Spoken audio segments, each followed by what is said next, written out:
Hey guys, I'm Sulia from War Weekly, and today we'll be taking a look at Mannoroth in Heroic Hellfire Citadel. These tactics also apply to the normal version.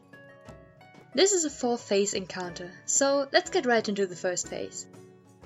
In phase 1, you will have to contend with Fel Iron Summoners and the demons they bring to the table. You will have to kill each of the 3 summoners to transition into phase 2.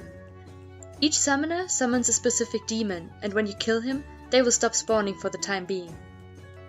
You will want to move counterclockwise and kill the summoner on the right first. This one will put Curse of the Legion on a random player, and when it expires, it will deal damage and summon a Doomlord. The Doomlord has 3 abilities, of which the first is Doomspike. The Doomlord's auto attacks will put a stacking debuff on the tank, and once it fades away, it will deal 35k damage per stack to the tank. To deal with this, you will want to tank swap on the Doomlord at around 6 stacks. The second ability is Mark of Doom, which is another debuff placed on random players. This will deal a moderate amount of damage on the player when the player takes damage from anything. This damage will also hit anyone within 20 yards, and if you don't take damage, you will die instead when this debuff expires. If you get the mark, you will want to touch the pool in the middle of the room to take some damage and get rid of the debuff without it dealing damage to your entire raid. The final ability is Shadow Bolt Volley, which can and should be interrupted. The next summoner, when you move counterclockwise, will summon Fel Imps. These will crash down onto the platform and deal splash damage to anyone near them. These imps will cast Fel Blast, which deals damage to anyone within 3 yards, and they can also blink around. You will want to AoE these imps down, and if you have Death Knights with Gorfiend's Grasp, be sure to use them. The final summoner summons Infernos. These will drop down onto the platform on places indicated by green swirls. This will deal damage to those standing in the swirls, and afterwards they will start channeling Fel Hellfire, hitting anyone within 10 yards of them. Simply move away from these infernals and dot them up while you're dealing with other mobs. Depending on how many dot classes you have, you might want to have everyone switch to them to kill them off at points in phase 1. Once the last summoner falls, you will hit phase 2 and Mannoroth will enter the fray. Both Imps and Infernos will start to spawn again, and you will have to deal with them throughout phase 2. You will want to prioritize DPSing these above the boss. Before we get into the abilities, let's talk about positioning. In phases 2 and 3, you can negate 2 abilities by standing near the pillar to the left of you when you teleported onto the platform. We've put a blue marker here, which is where we'll be tanking Mannoroth, and then 1 mark on either side of Mannoroth for phase 4. I highly recommend you to follow the same positioning, as it makes the fight pretty easy. So in phase 2 and 3, stand between the pillar and the boss, who should be roughly on the blue marker. Mannoroth has 2 abilities for the tanks to contend with, and they will hurt quite a lot. They're both used in the Glaive combo ability. Mannoroth will first use multiple Glaive Thrusts, which deal a large amount of physical damage, and put a dot on you. This dot will not apply if you use active mitigation, and so it's very, very important that you do so. After he does this, he will use Massive Blast on the tank, dealing a large amount of shadow damage, knocking them back, and increasing the damage taken by Massive Blast by 300% for 45 seconds. As soon as Massive Blast is cast, the other tank should taunt it and use active mitigation right away, because Mannoroth will do another Glaive Thrust.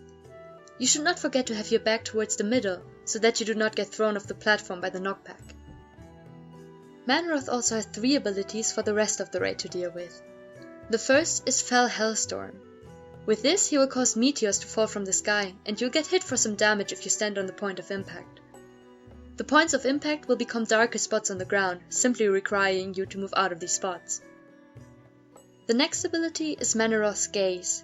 With this, he will feel multiple players, and after 4 seconds they will explode for a big amount of damage, which can be shared with anyone within 8 yards of them. You will want at least 2 other players to soak this, so that the damage isn't too high.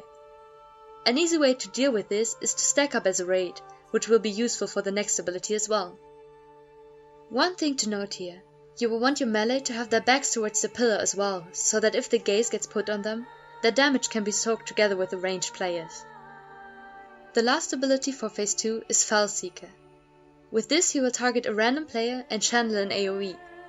This will pulse 3 times, and each time it gets bigger. What you will want to do is get out of the circle when he casts it, so you don't get hit. Then move back once the ability ends. The Fellseeker also knocks you back when you get hit, so if you get hit, you could get an unlucky angle and be thrown off the platform. So to summarize Phase 2, keep AoEing the imps down and kill the Infernals. Everyone should have their backs to the pillar to deal with Mannoroth's gaze efficiently. Move away from the Hellstorm and Fellseeker. Tank swap after Massive Blast. Once he reaches Phase 3 at 65%, he will no longer summon imps, but gain one new ability. This is Shadow Force, which will push multiple players towards the edge of the platform. You will need to walk against it, just like you would with any other wind mechanics. The pushback mechanic becomes stronger as he's channeling it. In this phase, you will still have the pillar behind you to prevent you from being thrown off. However, if you don't try to run against it, there's a bug that will sometimes push you through the pillar, letting you fall to your death. At 35%, you will reach Phase 4. Infernals will no longer spawn and all of his abilities will be empowered. You will want to use heroism at this point in time. Shadow Force will now push the entire raid back, and Glaive Thrust will now hit anyone in front of Mannoroth. This means your raid will need to use movement speed increasing spells to get through the Shadow Forces. Massive Blast will now also send out waves of shadow that you need to dodge as they will deal damage to you. Fell Hellstorm will now be cast continuously and will send more and more meteors on the platform as the fight goes on. This is a soft enrage mechanic. Mannoroth's gaze will become a lot more difficult to deal with now, as when it fades and does damage, it will leave behind a puddle of which the size grows bigger the more people are being hit by the explosion. So you will really only want to have 1 or 2 people getting hit by the explosion to share the damage.